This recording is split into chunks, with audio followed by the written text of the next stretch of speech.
everyone, it's Shel C from PaperOcotilloStudio, and today I'm sharing with you another mixed media art journal page in my Diallusions Dialogue journal.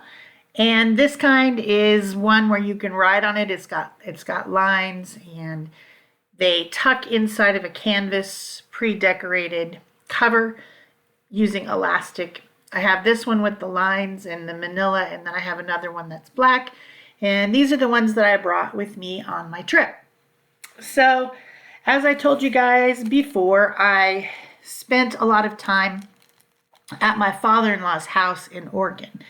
And he's not here because he lives with us in Tucson now, and the house is just empty. So it was a good break for me to just have some time alone. My friend is here in the same town, and we go to breakfast or whatever, or we go and drive around the countryside or do stuff, whatever. But I'm also just alone here some of the time.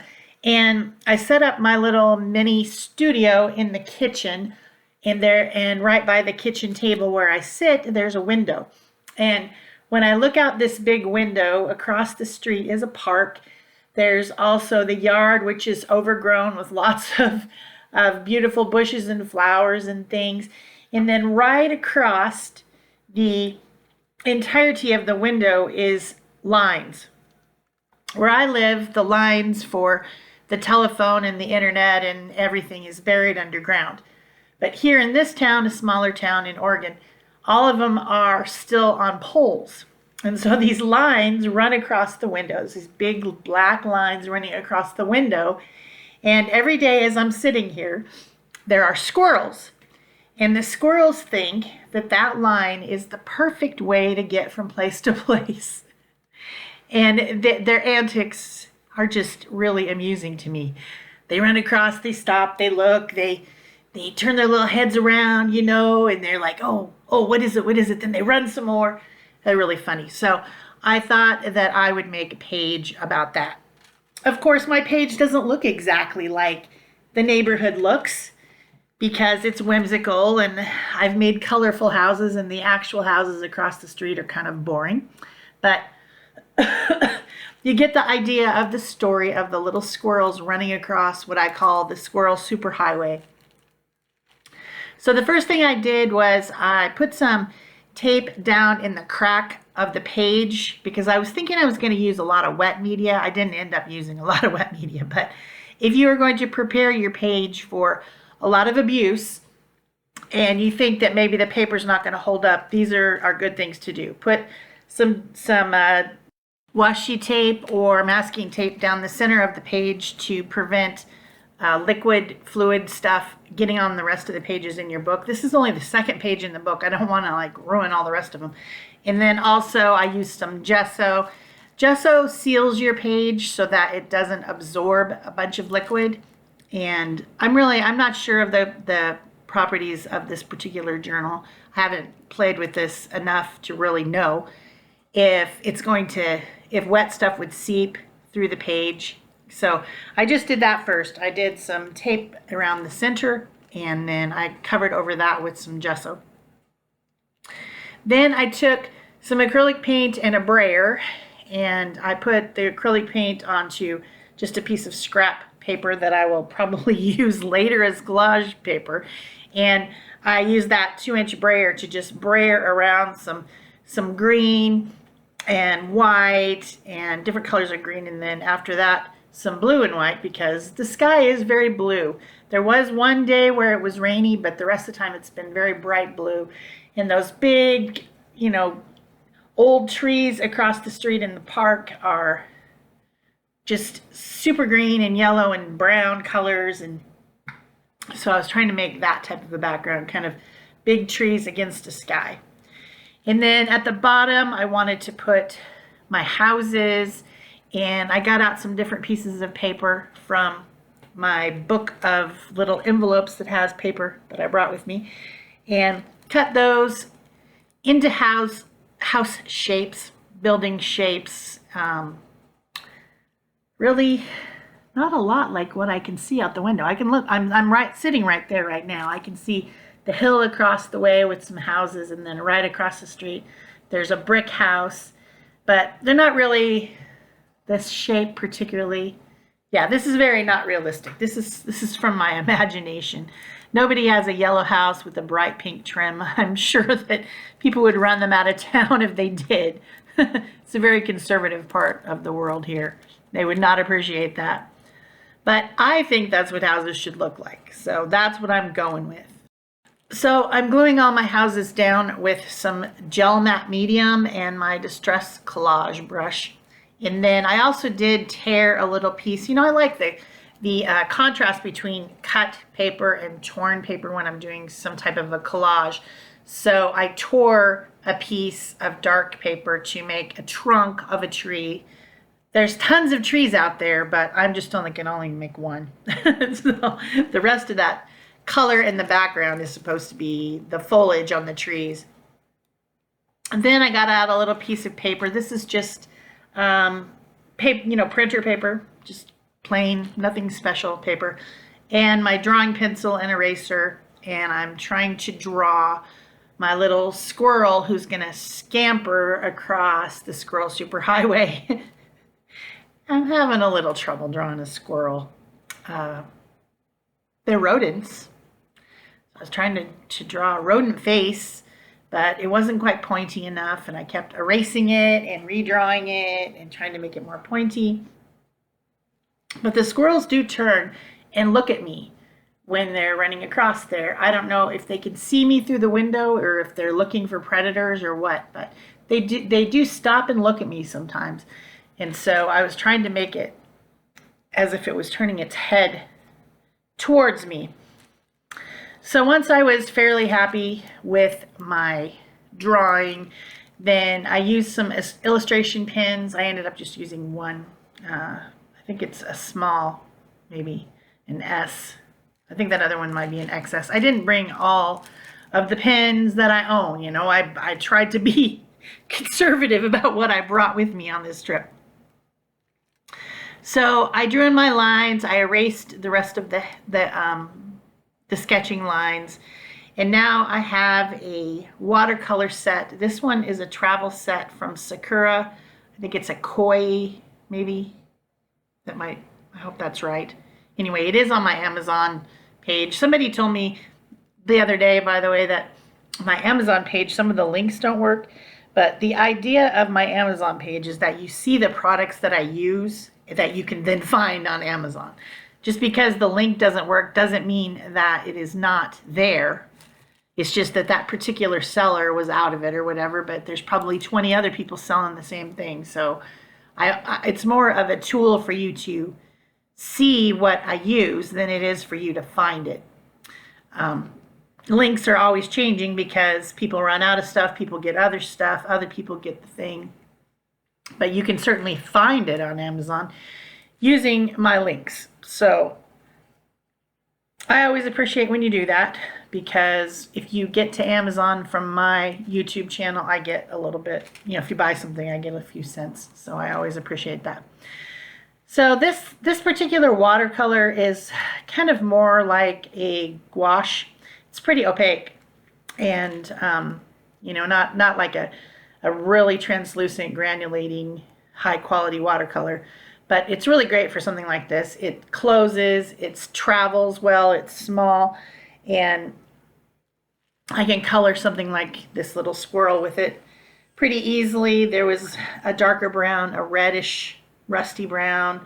It has some white in it, which is useful for someone like me who comes from acrylic. I have a hard time leaving white space, so I can always go and add a little bit of lightness like I did with the belly. I did leave that part white, but then I colored it in with like some white with a little bit of the brown mixed in. So then I cut him out and put him up in the sky there. Is the proportion correct? Well, the line is close to me. The line is close to me. So it's going across the garden, but it's not far. It seems close. And then the houses are further away. The trees are further away. So yes, I think that the idea of the proportion is what I intended. Is it perfect? Probably not, but this is a whimsical page, so it doesn't really matter. It's artistic license. You're getting the story of what is going on without necessarily 100% accuracy. So for the line, I used washi tape, and I stretched out the washi tape, and then I was cutting it, trying to cut a thin strip off of it with scissors. I didn't want to tear it because then you'd have a torn edge of it, and it's not a torn line. It's definitely doesn't have, it's straight, although there are some little striations on it, which is why I thought using this black tape with the pattern on it was a good idea, because I can see like kind of like wrapping, like maybe something's wrapped around it and there's little white diagonal lines across some of the cables. So I assume it is wrapped. It's probably wrapped steel or something. I don't really know. There's more than two. There's a lower one and then three others that are kind of close together on the top, but I wasn't going to do any more than those two. One of them seems to be kind of sagging down below the others. So that's what I did. I got my line down, and then I touched up my squirrel a little bit. Then I wanted to do the foliage on my little tree. I've got the trunk, but I don't have any foliage on it yet. So I tore out a few pieces of a napkin that have some leaves. The napkin has flowers all over it with these leaves in between. So I just kind of tried to tear out the leaf sections. And then I grabbed a couple other pieces of paper. Yeah, these are napkins or serviettes. Some people call them serviettes. But they are translucent, they're napkins. So when I glue them down, they will be see-through somewhat. So I wanted to put a lighter color underneath first, because what I see out there is I see green, but then on the edges of all the trees, there's a light color, like a light yellow, where the sun is hitting the tree. So I wanted to have it dappled like that. I wanted it to look, green and yellow and brown and all together. So I used some of this yellow paper. I made a ton of yellow collage paper the other day, and you will see why. The video will be coming up, but I made way more than I needed, which always happens. I'm like, oh, I don't have enough of this color and I need to do something, and I'm gonna use a lot of red, and I can't find enough red in my studio. So what do? I go make red collage paper, and then I have enough red collage paper to collage a car, by the time I'm done. So I have a lot of yellow right now because I had to make some, because I didn't bring a lot of yellow with me, and I needed to make something that was yellow. And you guys will see it's coming up, or maybe it's already passed actually. I'm not sure when I'm going to schedule this one, so you might have already seen. If you have, leave me a comment below and tell me what thing I needed yellow collage paper before, because that'll be funny to see how many people know the answer to that. So once I put the yellow down, then I went over with some fluid matte medium, put that down, and then laid down all the different little bits of napkin with leaves on it. And I felt like I didn't have quite enough, and so I grabbed another napkin that just had like some olive green on the edge of it, and I tore a piece of that off, tore it into bits, and added a little bit of that too. And then for their leftover piece, I made a bush down here by my houses, because houses have bushes. Lots of foliage here where I am in Oregon, tons of it everywhere. There's just very different environment than what I'm used to in my house in Tucson. Don't have this much foliage. We have a lot of cactuses. Mostly just lots and lots of cactuses. Tons of different types of cactuses. Interesting rocks. Beautiful, red mountains, but it's very different from this. So it's nice to be somewhere else just for a while, just to get a break after being in the house, just in the house for so long. I know we're all in the same situation. So you can feel me. I know you can feel me.